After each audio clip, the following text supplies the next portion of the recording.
হচ্ছে একটা হচ্ছে কাটা চিহ্ন আর একটা হচ্ছে টিক চিহ্ন। এটা হচ্ছে গণভোটের মার্কা। যেটা কাটা তার মানে হচ্ছে না, আর যেটা টিক চিহ্ন ওটা হচ্ছে হ্যাঁ। পরিষ্কার? Very good. তো আমরা এই গণভোট কিসের জন্য?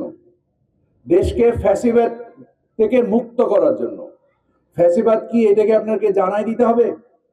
আপনারা কি দেখেন নাই যে আপনাদের প্রতিনিধিত্ব কারা করেছে? দুর্বৃত্তরা করেছে। সমাজে যারা দুর্বৃত্ত তারা আপনাদের প্রতিনিধি হিসেবে জাতীয় সংসদে যে দেশকে একটা অকার্যকর রাষ্ট্রে পরিণত করার চেষ্টা করা হয়েছে। দেশের দুর্বৃত্তায়নের ফলে, সম্পদের অসম বন্টনের ফলে এই দেশে এক শ্রেণীর মানুষ শুধু ধনী থেকে ধনী হয়েছে, আর অধিকাংশ মানুষ দরিদ্র থেকে দরিদ্র হয়েছে। আমরা যখন এখানে আসি আমরা দেখি যে রাস্তার মধ্যে অনেক এই যে অটো রিক্সা চলতেছে, যা জায়গা নাই, এত জায়গা না, তারপরেও আরেকটা লোক নতুন একটা রিক্সা নিয়ে উঠতেছে। কারণ দেশে কর্মসংস্থানের যে অভাব তৈরি হয়েছে, মানুষের রোজগার করার যে সম্ভাবনাকে চুরি করে নিয়ে যাওয়া হয়েছে আপনার কাছ থেকে বৈষম্য সৃষ্টি করার মাধ্যমে। এই বৈষম্য সৃষ্টি করার মাধ্যমে আপনার প্রতি প্রশাসনিক অবিচার, জুলুম চাপিয়ে দেওয়া হয়েছে। আজকে রাষ্ট্রের বিচারালয়, রাষ্ট্রের প্রশাসন, রাষ্ট্রের আপনার রাজস্ব বিভাগ, রাষ্ট্রের ব্যাংক বিভাগ, রাষ্ট্রের ধর্মীয় প্রতিষ্ঠান, এমন কোন প্রতিষ্ঠান নেই যে প্রতিষ্ঠানে দুর্বৃত্তরা একটা ক্যান্সারের মতো,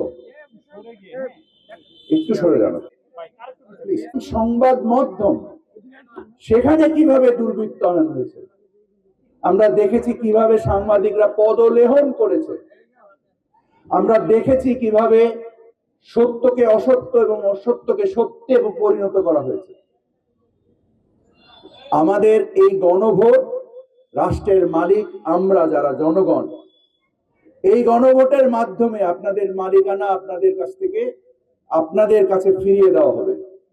আপনারা আপনাদের মালিকানার দলিল, যেটা হচ্ছে সংবিধান, এই সংবিধান সংস্কার করার উদ্দেশ্যে যারা দেশপ্রেমিক, সর্বশেষ হাদি আমরা আল্লাহ তাআলা আমাদেরকে হাদিকে দিয়েছিল, আমরা রাখতে পারি। যেভাবে ইয়ামিন যেভাবে আমাদের অধিকার প্রতিষ্ঠার জন্য আজকে একটা গণ আন্দোলন, একটা গণ অভ্যুত্থান তৈরি করে আমাদেরকে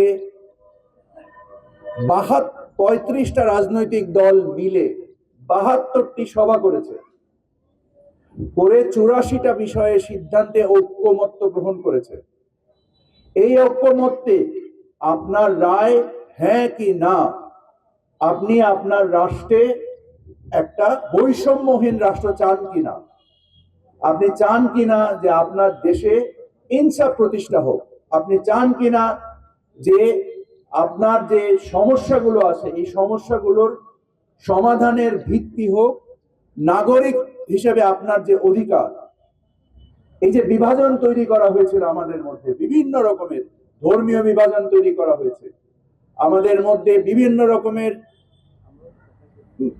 মানে অস্থিরতা তৈরি করার জন্য, বিভিন্ন অসত্য বয়ান তৈরি করে আমাদেরকে যে বিভক্ত করা হয়েছিল, আমাদের ঐক্যর যে দলিল সেটা হচ্ছে আমাদের সংবিধানের সংস্কার। এই সংস্কারে সকলে অংশগ্রহণ করুন, সকলে যে ভোটে অংশগ্রহণ করে এই সংবিধানের যে আপনার রাষ্ট্রীয় দলিলের যে আপনি যে রাষ্ট্রীয় নাগরিক, আপনার নাগরিকত্বের সাথে রাষ্ট্রের সাথে আপনার যে চুক্তি, সেটাই হচ্ছে সংবিধান। এই চুক্তিকে আপনি বাস্তবে রূপদান করতে পারবেন এই গণভোটে অংশগ্রহণ করে। তো সকলের প্রতি অনুরোধ, আপনারা যে এই টিক চিহ্নে ভোট দিন, আপনার মালিকানা গ্রহণ করুন। সকলকে অসংখ্য ধন্যবাদ। সকলে দেশের সেরা নির্বাচন অনুষ্ঠানের জন্য এবং আপনাদের নাগরিক অধিকার এবং আপনাদের রাষ্ট্রের মালিকানা বুঝে নেওয়ার জন্য আপনারা ভোট কেন্দ্রে দলে দলে উৎসাহের সাথে, এমন উৎসাহের সাথে যে আপনারা হাজির হবেন এবং শৃঙ্খলাবদ্ধতার সাথে। আমরা যে একটা শৃঙ্খলাবদ্ধ সম্মানিত জাতি, আমাদের সন্তানদেরকে আমরা যে একটা বৈষম্যহীন রাষ্ট্র উপহার দিব, সম্পদের যে বৈষম্য তৈরি হয়েছে, রাষ্ট্রের টাকা যেভাবে লুট করা হয়েছে, এই জিনিসগুলোকে প্রতিহত করার জন্য যে আইনি কাঠামো, এটা এই সাংবিধানিক সংস্কারের মাধ্যমে তৈরি হবে। তো সকলে অংশগ্রহণ করে দয়া করে নিজ নিজ অধিকার প্রয়োগ করবেন এবং নিজস্ব মালিকানা দাবি করে নেবেন।